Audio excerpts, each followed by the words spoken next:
अशोक खरातला भर चौकात गोळ्या घाला व्हिडिओवरून कालीचरण महाराज संतापले, आसाराम बापूवरही बोलले।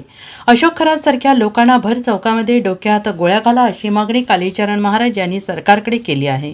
ज्या लोकांवर आरोप सिद्ध होत आहेत अशा लोकांना भर चौकामध्ये सरकारने गोळी मारली पाहिजे। जे असली असते ते त्याची नक्कल केली जाते, पण जे नकली आहे ते असली असतील असे नाहीच, असे कालीचरण महाराज यांनी म्हटलंय। ते धाराशिवमध्ये बोलत होते। कायद्याच्या परिच्छेदात अनेक छेद आहेत, ज्या छेदामुळे कधीकधी निर्दोष पण अडकतात। आसाराम बापूबद्दल विचारलेल्या प्रश्नावर कालीचरण महाराज यांनी उत्तर दिलं आहे। पण जे कायद्याने दोषी ठरतात त्यांना डोक्यात गोळ्या घातल्या पाहिजेत असे वक्तव्य कालीचरण महाराजांनी केलं आहे।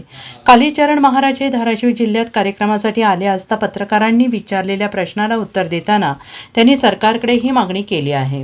हिंदवी स्वराज्य स्थापन करण्यासाठी प्रयत्न करतात, परंतु हिंदू धर्मातलेच काही बोगस कॅप्टन ते खरातसारखे लोक बदनाम करत आहेत। त्याबद्दल आपलं काय मत आहे? जिथं असली असतं त्याचीच नकल होत असते। नकली आहे याचा अर्थ असली आहेच, आणि जे हे नकली लोक आहेत यांच्यावर जर आरोप सिद्ध होतात तर त्यांना भर चौकात त्यांच्या डोक्यात इथं गोळी मारली पाहिजे सरकारने।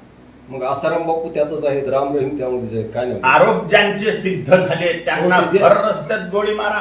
ते जेलमध्ये आहेत त्यांना कुणी गोळी मारा। जेलमध्ये चांगले लोकही असू शकतात।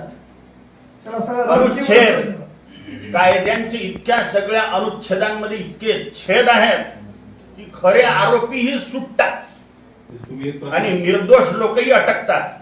पण शासनाच्या द्वारे जे आरोपी सिद्ध झालेले आहेत, न्यायालयाच्या द्वारे आरोपी जे सिद्ध झालेले आहेत त्यांना भर चौकात सरकारने डोक्यात गोळी मारली पाहिजे। Bureau report SBN Marathi, Sangli.